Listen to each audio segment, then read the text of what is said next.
Hi, you're welcome to the fifth lesson of the Introduction to Hermeneutics course. In this course, we're going to talk about something that is very important to hermeneutics, and that is the errors of Bible interpretation. Essentially, that means doing hermeneutics in the wrong way. In the last class, we talked about exegesis and contextualization. But when people try to interpret scripture, they run into some errors, and we are going to identify those errors now.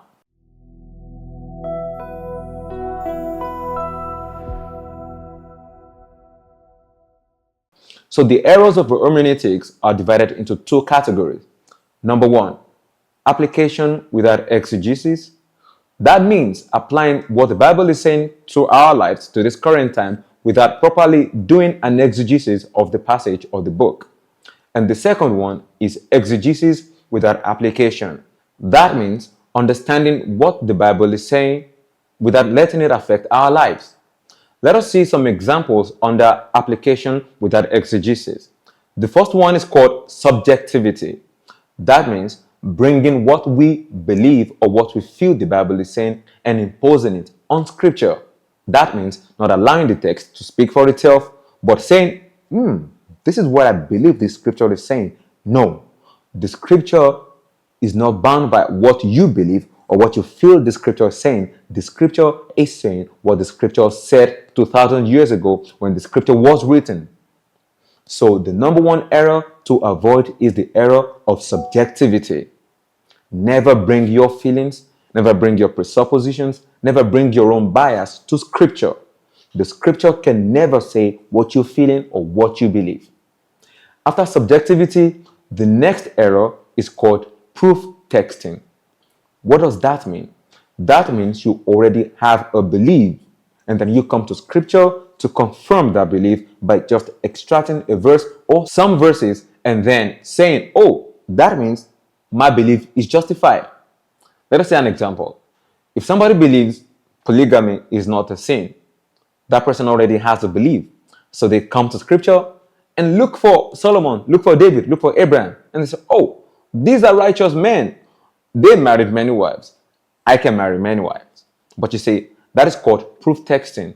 That cannot work. That cannot happen. And that is a bad way to interpret scripture. Let us see another one. It is called the verse of the day syndrome. That means you have a life situation that you're unclear about, but you want to understand it more. So you go to scripture, just look for one verse, extract it out of context, and use it to justify that life situation. No, scripture or its interpretation does not work that way. So the three main errors under application without exegesis are subjectivity, putting what you believe the Bible should be saying on the Bible. The second one is proof texting, having a belief, a bias, and coming to scripture to find a verse to justify it. And the last one is verse of the day, or the magic verse, the verse of the day syndrome. That means having a life situation and just going to scripture to find a verse to validate it. That is that. What about the second category of erroneous Bible interpretation? Exegesis without application. Ultimately, scripture should affect us so that we can eventually become like Christ. That is number one. The number two error under exegesis without application is believing that most of the Bible commands are for all time. What does that mean? Thinking that everything the Bible said back then applies to us today. So that when Paul said women should not talk in the church, people say, well, Paul has said it. We have to accept it today. Women should not talk in the church.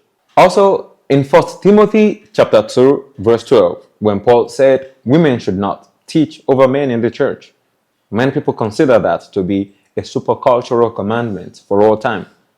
But no, if a proper exegesis is done with that verse, it means women should not teach at that time. But if we contextualize it, then we would realize that that commandment was for a specific context back then. And now we can actually contextualize it and see that the entirety of scripture does not forbid women to preach or prophesy or teach in church. So that is the second error of exegesis without application, or properly said, exegesis without contextualization. Does that make sense to you? I think it does.